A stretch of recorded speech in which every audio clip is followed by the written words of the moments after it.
gonna be just like senior year, except for funner. Hey guys, I'm Kendra.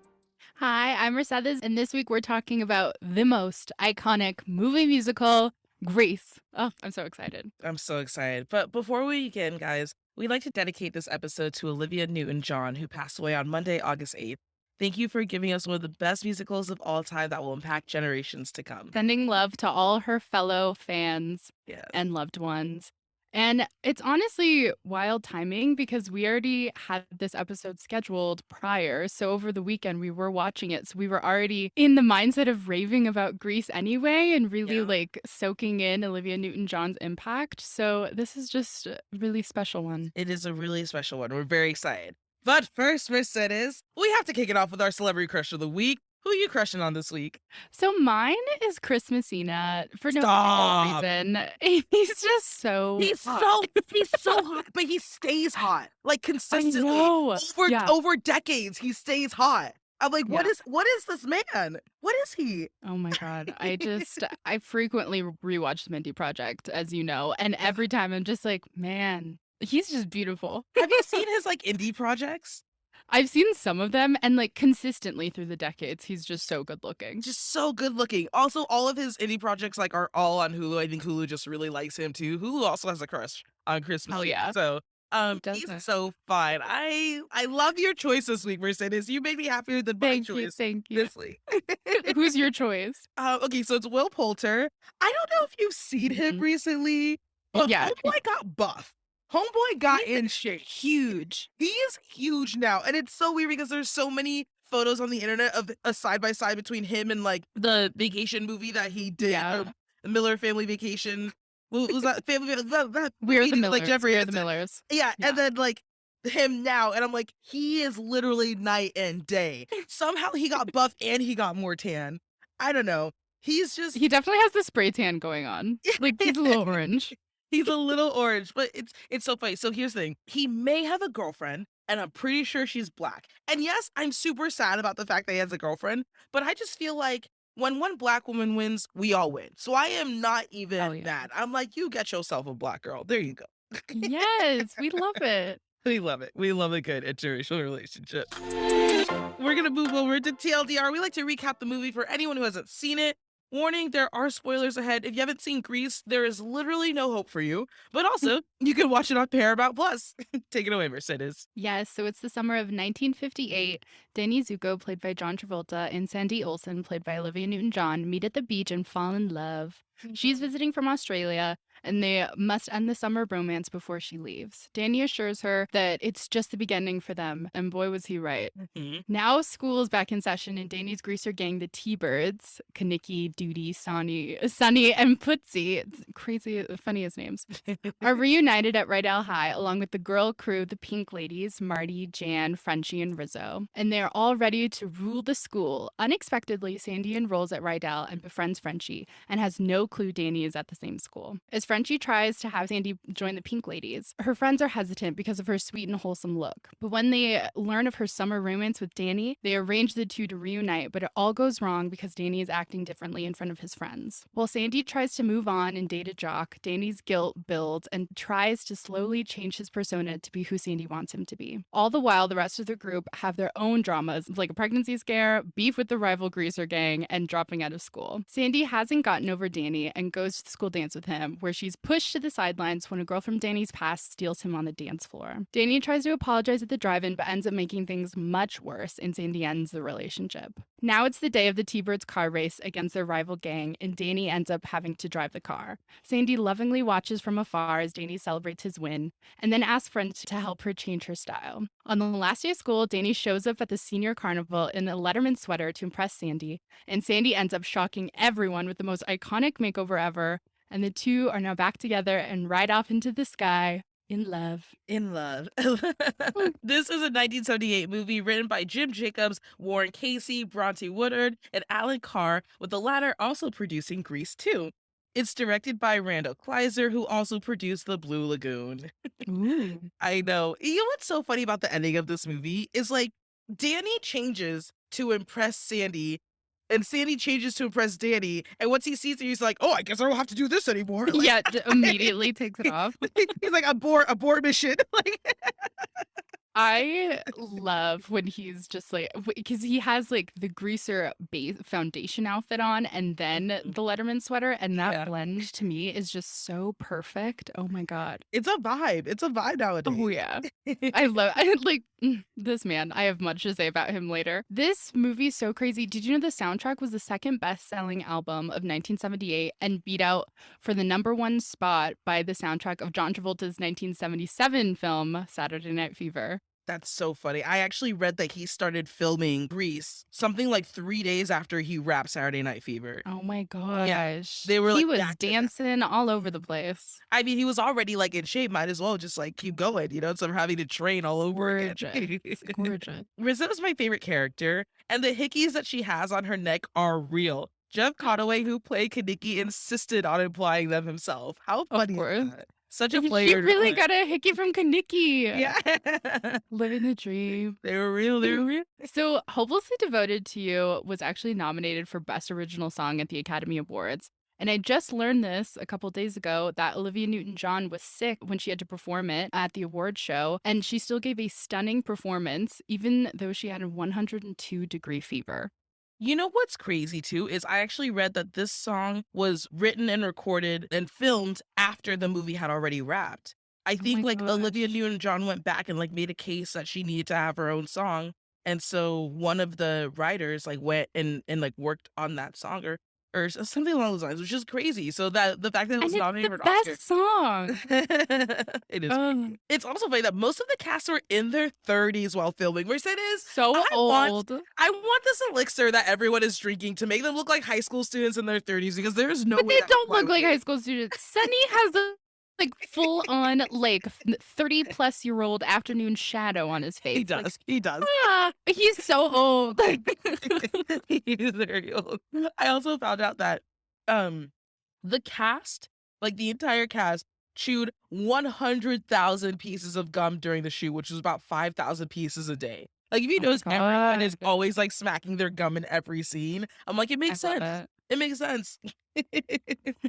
That's crazy. It is very crazy. All right, guys, we're gonna move over to Time Capsule Mercedes, and I just like to recap where we were when we first watched this movie, which I definitely watched this in elementary school. I know that I did. Yeah. I know that I did. This may have been one of the first musicals that I ever saw, which was great because I got really into musical theater in high school and did it for 3 years. And I feel like I definitely watched it more then in high school. But yeah, this is a classic for any musical theater geek in high school. Yeah. So I've been watching this movie since before I can remember. Like, truly, it was my first ever favorite movie. Danny Zuko was my first ever crush. I remember being like, I had to be like 4, maybe even 3 years old, being like truly crushing on this man. I thought he was just perfect. And I remember like bringing the VHS to daycare and reciting the lines and memorizing the songs. And it's just like so attached to all my childhood memories because I just watched it all the time. I even had like a karaoke machine that I would like only exclusively sing the Grease songs to. And I would like listen to it in the car, and my mom would be like, okay, that's fine. Just like don't sing these at school. Like these are not appropriate at school. Yeah, like I always just think of like watching it with my family members and making them like rewind scenes for me so I could recite it with the actors. And it's just, gosh, this movie is so special to me. Mercedes, you have such a good memory of your childhood. Tell me why I remember nothing. I think I have like selective memory loss or something. Cause you are like, you're always like, yeah, this is what I was doing. My mom said this and I got this and it was this color and it was during this time. I'm like, you have such a good memory of your childhood. I don't remember anything.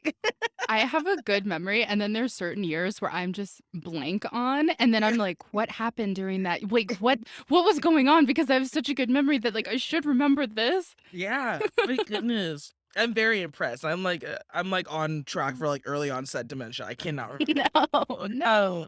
But it's so funny because both of us like were not born yet when this movie came out. But I Oh, feel yeah. like so this movie came out in 1978. Who would have been your celebrity crush during that time? John Travolta completely has my heart, and then probably Harrison Ford. Mm. And I've talked about this before. Young Al Pacino was so hot. Yes. Yeah. Wait, Mercedes, we are aligned on that. That is a bold, thing happening on TikTok right now is like young Al Pacino.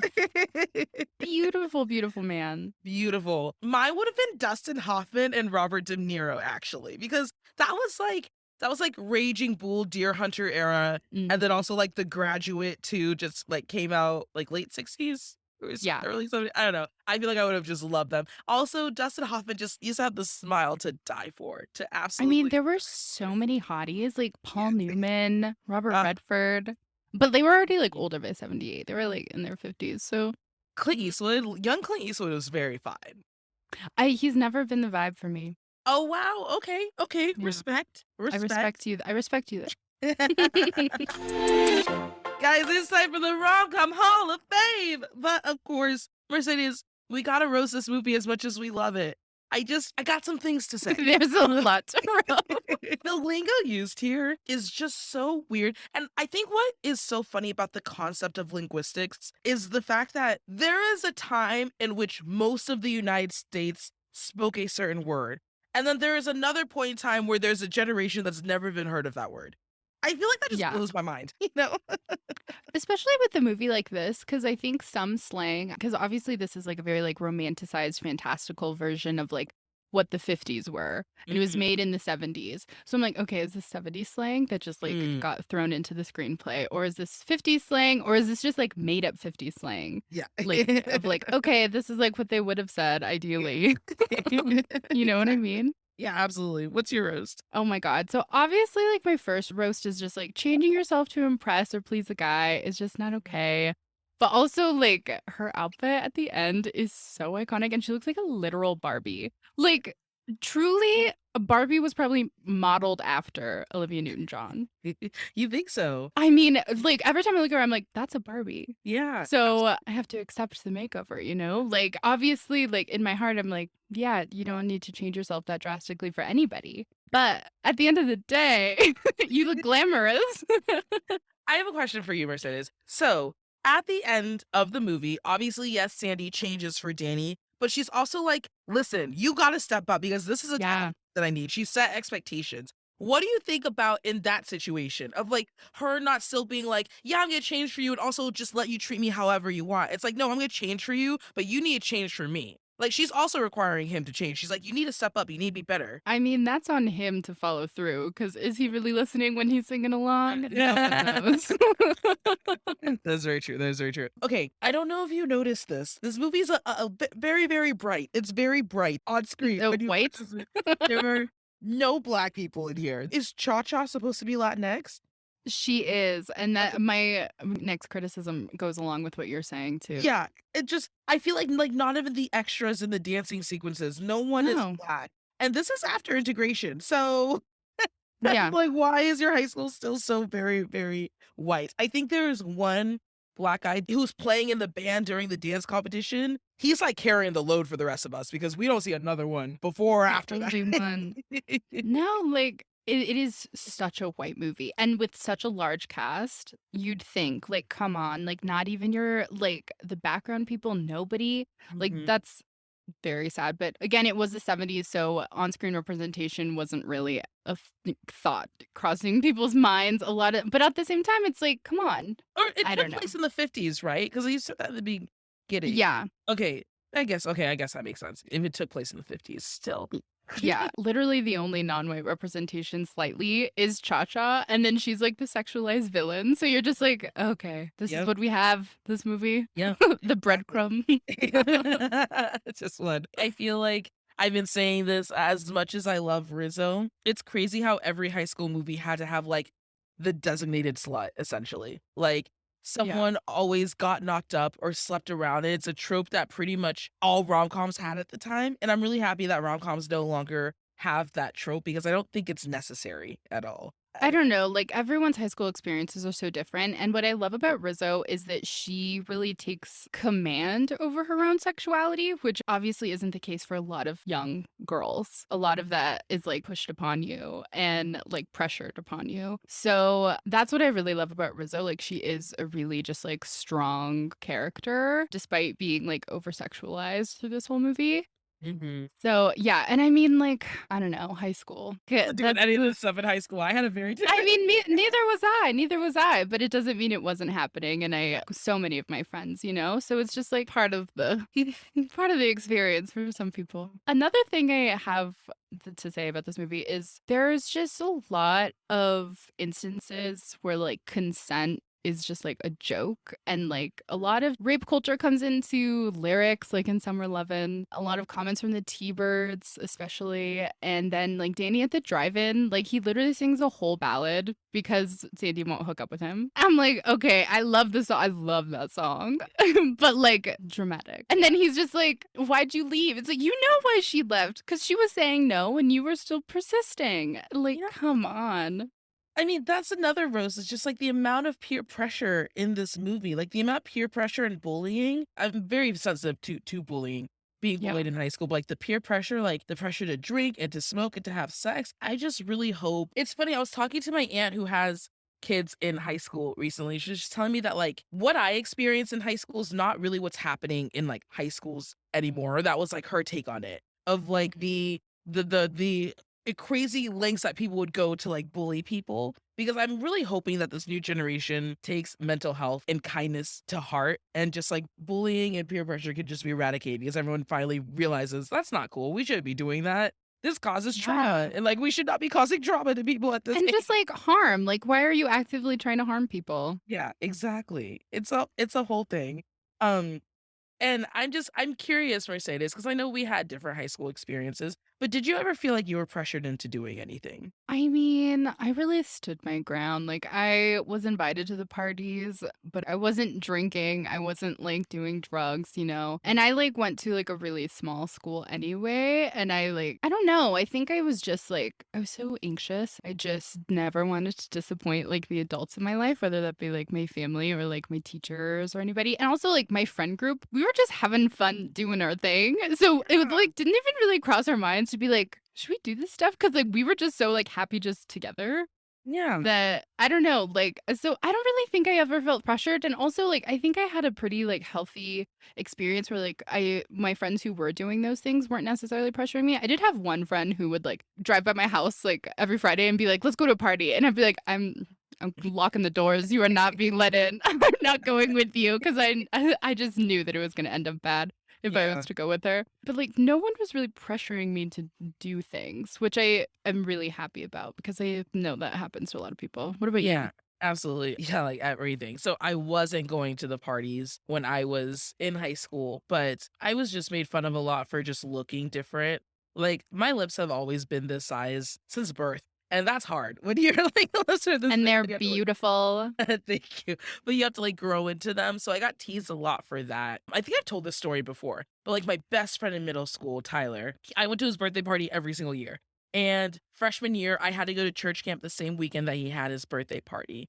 And everyone in school went because he was like on the football team and he started to become popular. And I heard that like at the party, there were like 8 guys on the football team and they all put pillows on their back and walked around and said that they were and I came back to school on Monday and like everyone it was literally like a movie moment where like everyone at school was like pointing at me and like snickering and like laughing and things like that. And I was finally like, what the hell happened? And then this girl who just had such a big mouth in high school and like just talked so much crap, she told me like what happened. It was just so Oh embarrassing. And my god. I like never talked to him again after that. He was my best friend for like 3 years. No, And I that's was like, horrible, and that's I know. traumatizing, and it's just so unnecessary and so uncalled for, like, why? There's such a difference between, like, I don't know, like, talking shit with your friends about people who are annoying at school versus, like, truly just being cruel for no reason. Like, that is so unnecessary and just so vile. Ugh, God. And I know bullying was happening at my school too, like, there was a whole Facebook group for, like, one girl to, like, just, like, hate on every post she made, Oh no. from a different grade, but I definitely remember that she got, like, a lot of scrutiny for, like, Mhm. random things too, but, like, no one knew who was, like, really doing it, and I went to such, like, kind of like a hippy dippy school that they were just like, "Let's talk it out." Like, no Yeah. one was like They were just like, we're family, guys. You're like, okay, settle down. Your friend group sounds like, just because we did this episode already on Love, Simon, it feels like your friend group was very much had that same dynamic that they do in Love, Simon. Like always together. Always together. Everyone's just happy to be together. Everyone's just like content. I don't know. I mean, there were like definitely times where people were like breaking down, but it was mainly when like it was just like hormone time. And people were like, oh my God, like leave me alone. But like overall, we were like attached to the hip. I was like probably at their houses every weekend. Yeah. And like just sleepovers all the time. And like we called ourselves the nerd herd, you know, like we were just like silly and like fun. I hope everyone has friends like that. I know, I hope so.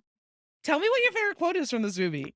I have two, but I mean, I love all the quotes in this movie, but obviously, like, tell me about it, stud. Can you name a better, like, iconic line? I was doing that in preschool, reciting that all the time. I loved it. Are you serious? In that voice? Yes. With that Yes. Yes. I do it all the time. I was like, she's the coolest. She has all the power. I want to be her. Yeah, absolutely. And my other one is Frenchie's quote where she's comforting Sandy. She's like, men are rats. Listen to me. They're fleas on rats. Worse than that. There are amoebas on fleas on rats. Yeah, sometimes it's true. Yeah, I really like her. I really like her beauty school dropout song. Like that's oh my gosh, so good. One of my favorites. This line is not funny, but the way that Marty says it is always so funny. Every time we're at the sleepover scene where Sandy's at Rizzo's house and Frenchie is trying to pierce her ears, Frenchie's like, can we have water or towel? And then Marty just goes, why don't you just let the cold water run and stick her ear under the faucet? Like, I don't know, the way that she says it is so funny. Marty is so underrated. She's my favorite pink lady. I think all of her outfits are perfect. And then when she's at the dance and she's talking to Vince Fontaine and she's just like, my name's Marty, maraschino, like the cherry. And you're like, yes, yes, iconic. Thank you, Marty. Thank you. Yes.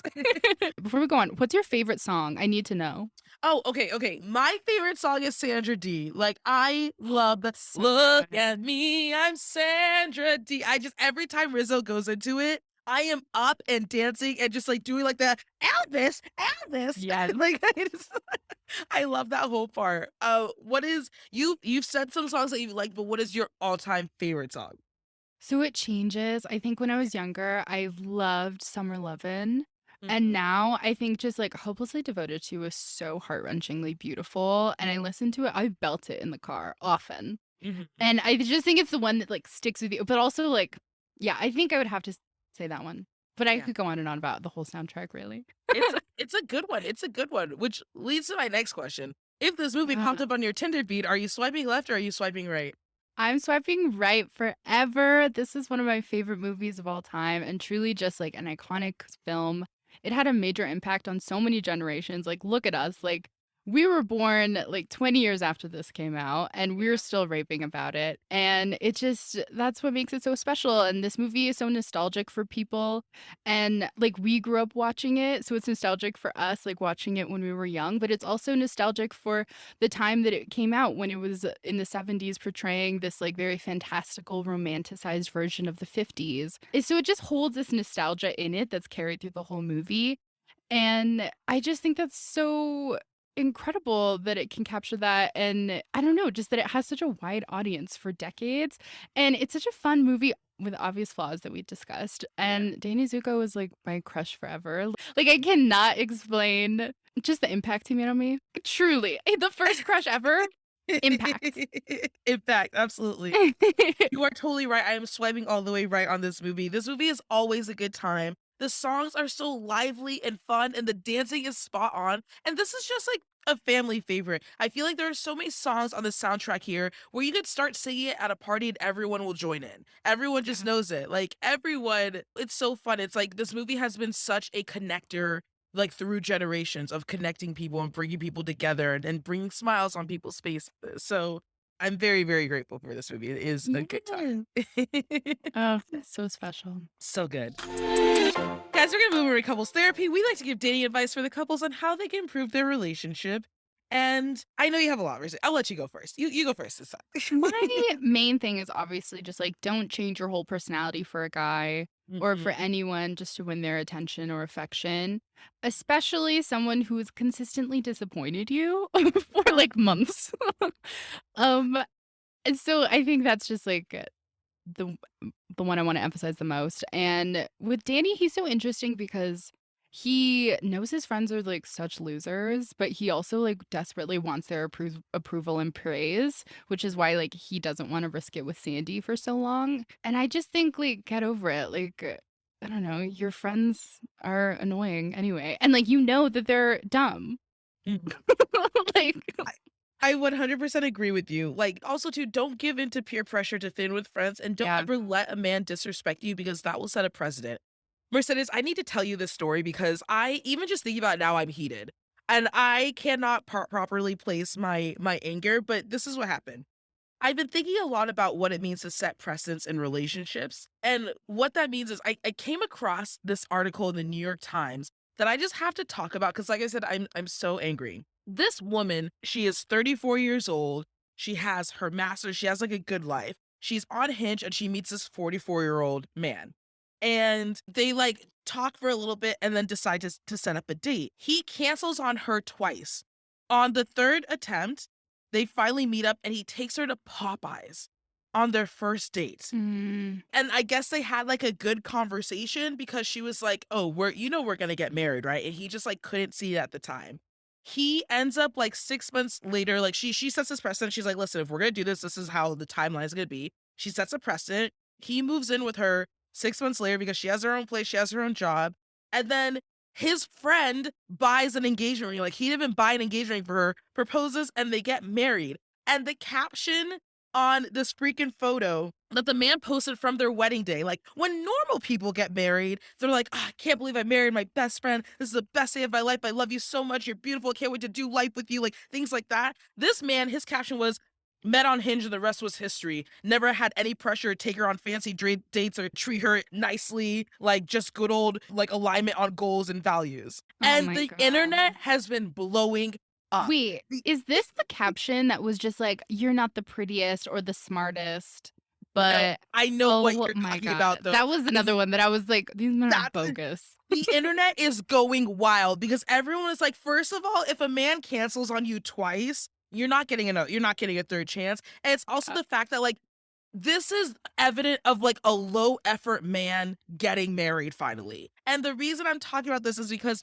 like I said, I love at the end that Sandy's like, "Yeah, she changed," but she's like, "Listen, this is what I need. You need to set mhm. precedents in relationships to avoid low effort men." Like this man is 44 years old, not buying engagement rings, not putting in any effort, and still end up married. Like honestly, I feel bad for the woman because I understand what it feels like to be 34. Like she has her master's, he has his associates, which like there's a whole dynamic there too of just feeling like, gosh, I just want to be married. I just want to meet my person. And as you get older, your standards start lowering a lot. Like I've been feeling Mhm. that a lot lately where I was like, no, I need this, I need this. But as you get older, you start to see everyone else married and that's something that you desire. You start to lower your standards. So you're like, oh, he tastes me Popeyes, whatever. That's fine. Oh, he didn't buy my engagement. Oh, that's fine. Oh, he doesn't actually like really freaking love me. That's fine. Whatever. We're married. Like we're aligned on our goals. That's all I need. Like you start accepting the bare minimum. And it's so funny because they have this whole like Instagram page of them and they had to turn off comments. They had to turn off everything because Oh everyone my was god. coming for him. Rightfully so, I feel like.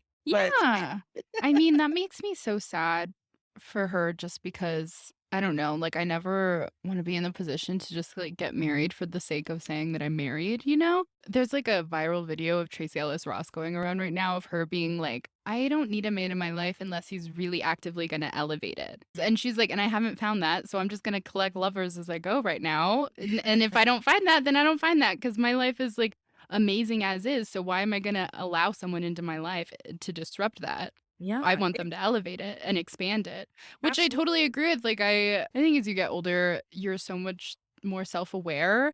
And obviously like there's this whole like societal pressure of like the clock and then like the body clock too. So like so many pressures from like the outside putting onto you. But I mean, I think like the more we just like grow and become like more self-aware and just like aware of just and just like learn more, I don't know. I think your standards should like get even more specific. I you know? agree. And I think too, in this situation, like friends really don't help Mercedes because I don't know if you have friends telling you this. I often have friends telling me like, "Oh, you're too picky. Just give him a chance. Oh, you want too much. Like just do this." And I feel like that's how people get into situations like this where they all of a sudden end up because the reason I feel like I'm so passionate about this is because the only guy I've ever dated was a bare minimum man. Couldn't Mhm. even like sit up in his bed to talk to me. Like he was always laying down. Like he could not be bothered to make any sort of effort whatsoever. And I think a part of it is because I had so many people in my friends' ears being like, "Oh, just give him a chance. Oh, just like again, people trying to tell me about myself." And I Yeah. think that's wildly inappropriate just because I have not been in a relationship or I have very little experience in relationships does not mean that you know what I need better than me. It does not mean that what worked for you will work for me. And I just need to get that out because it is so harmful to be telling people like, "Oh, just give them a chance," especially if they know. If it's for external reasons, like maybe they're scared or whatever, but if they just know this person is not going to work out for me, you are essentially pushing them into potentially a traumatic experience. Yeah. No, I don't have any of those friends in my life, but I totally know the type you're talking about. Yeah. And those people are so annoying. You're just like, how about you give them a chance? Yeah. I'm not going to waste my time. Exactly. Okay, so Sandy and Danny, what do you feel like their love languages are? We're gonna go back to the episode now. Just I how to think get off this that is shit. I think this is like an act of service type of love. In this Mm. case, it's not like the best since like they're both like changing their personalities and I don't know if that's always for the better, but I think overall like they're really trying to do what the other like desires. And on some level, his is not as extreme, even though like I do love seeing him like go through all the sports and being like consistently bad at all of them. I think it's like very charming. Yeah, absolutely. And I also think, like, since this is a musical, it's also words of affirmation. And since the first scene, he really, like, verbally assures her throughout their whole love story. Whenever she needs that type of comfort, it's always like his words. Yeah. So I don't know. I didn't go into specifics with both of them because I just think it is a pretty big acts of service movie. Yeah, I feel like Sandy's is actually quality time. Like, I love when they're just, like they'll sit together in his car and watch a movie, or they'll go to like that Shake Shack and just hang out. And I feel like they even fell in love by just hanging out and spending time together at the beach. So Yeah. I feel like Sandy very much values quality time because she doesn't need all of the stuff that like Danny is kind of pressuring her into. But I definitely feel like Danny's is physical touch. Like, which is mostly attributed to him being a teenage boy, but I definitely feel like it's physical touch. Like, Yeah. I totally see that. Oh my God. Okay, so do we feel like this couple lasts 5 years? What do you think? Okay, like logically, probably not, but they did fly into the sky together and they were singing that they will always be together. So I'm gonna say yes. Okay, okay, I feel that. I feel like okay, I would say no, but it's nice that a summer love turned into a senior year fling. That doesn't really happen. But I feel like they even address this in the last song when they're all worried about if they're going to see each other again. So Yeah. I feel like they are kind of aware, like, oh, maybe this is it, and hopefully they're okay with that. Maybe Sadie will go back to college in Australia or something. We'll see. I think they're together forever. All right, they're together forever. All right, guys, it's time for Heartthrob Mercedes and I to dish about who we had a crush on in the movie. And Yeah. can I just say, I am sorry if this is inappropriate. I don't know how better way to word this. Kaniki is my wet dream. He Oh just, my God. I love him in Grease Lightning. Like, he's just so cool in that song. Like, when he lights a cigarette with a freaking Oh my torch. gosh, with the giant, yeah, Yeah, that but flame. he like combs his hair back with like two combs. Like Yeah. he's just he's so suave. And I love watching him. And he's also a great dancer too. Yeah, he is beautiful. I mean, Hecky from Kaniki's like a Hallmark card. I know. I know. Oh my gosh. Oh, he's so fun. Who is your heartthrob? My heartthrob is obviously Danny Zuko. He's Obviously. truly like the original love of my life. And like if that's wrong, then I don't want to be right. He has a lot of flaws and I love him through and through. I respect it. Danny is very hot, but he stands nothing on Kaneki. Like, Kaniki's my boy. All right, guys, it's time for Marry, Smooch, Ghost. We have Danny, Kaneki, and Vince Fontaine. Mercedes, who you marrying, who you smooching, and who are you ghosting? Obviously, I married Danny. And then I want a hickey from Kaneki, so I'll smooch him. And Vince Fontaine is a predator. He lurks on Marty. And then she says at the drive-in that he tried to put aspirin in her drink at the dance. So he is literally a predator and no. Oh, So he's gosh. gone. I missed that part, and I've seen this movie really times. She says it. She says it quick. Yeah. Okay. So I'm marrying Kaneki. I just feel like I need that kind of tension in my life. Like I need that. I'm going to smooch Danny. How could I not? Just has such a perfect face. And then yeah, definitely ghosting Vince Spontaneous. But even still, before I found out that he tried to put aspirin in her drink, Yeah. still ghosted him. We're gonna ghost him. We're gonna leave him. Even his line where he's just like, "Do your parents know I sneak into your bedroom every night and watch you?" I'm like, is that like hot to somebody? Like, oh my God, I would have run away. So maybe it's supposed to be comedy. Guys, before we wrap it up, we always love to bring in a pop culture moment. And as we expressed in the beginning of this episode, Olivia Newton-John passed away on Monday. And it's just so surreal. She was just such an icon that lived such an amazing life. And I hope that she was happy towards the end and really understood the impact that she made on us. Yeah, through so many elements of pop culture. If you think about her music, if you think about just like the impact of this film. And honestly, even like I was such a Gleek in high school, and like seeing her guest star on Glee too. Like she answers the phone in one scene and she's just like, "This is Olivia Newton-John. I played Sandy in the most iconic movie ever made." And I'm just like, "Yep, yes you did." Yeah. And she's just so great. And yeah, this was special. Also, I want to say justice to the sequel, Grease 2. I love it. It's good, despite what other people say. It is fun. It's camp. Isn't it? It's the one with Michelle Pfeiffer, right? Yes. I The have not songs seen it. are so it's absurd. Like if you think this one is over the top, that one you're like, okay. But it's Maybe that's fun. why it bombed at the box office. Because the thing is, there were actually, because of the success of the first one, there were, talks to do a second and third one, but after the second one bombed, the third one never came to fruition. So It's not good in the way that you want it to be good, but if you take it for what it is, it's brilliant. I will give it a watch then. And I don't know if you saw, but Paramount Plus has a new show in the works called Grease: Rise of the Pink Ladies, and they started filming in January of this year. So I'm sure we'll hear more about it soon. I love that. I know. I love that. Yeah, it'll be fun. Kendra, who's your favorite pink lady? I need to know. My favorite pink lady is Rizzo. I absolutely love her. I think she's funny. I think she's so cool. I love that she's rocking the short hair, and she just is sure of herself. And I'm envious of the attitude that she carried in high school, because I wish I had more of that energy. So Yeah, she's so I definitely cool. love it. Who's your favorite pink lady, Mercedes? Marty is so amazing. I love how she sprays perfume on all her letters. I always think about doing that anytime I write a letter because Yes. of her. And her outfits are just the best. I love her green dress at the dance. And I just think she's just so effortlessly cool. She is, and she's very beautiful. Love. Yeah. But audiences, we want to hear from you guys. Who is your favorite pink lady? What do you think about Grease? What is your favorite song? How did Olivia Newton-John's career impact you? You can let us know your thoughts. Slide into our DMs at Meet Cute. Again, I'm Kendra. You can find me on Instagram and TikTok at Ken10Hollywood. Yes, and I'm Mercedes. You can find me on Instagram, IG, and Twitter. Oh no, IG, TikTok, and Twitter at MercedesGB11. And if you're looking for new rom-coms, follow Meet Cute wherever you listen to podcasts, and follow Meet Cute on socials everywhere. Bye, everybody. We'll see you next week.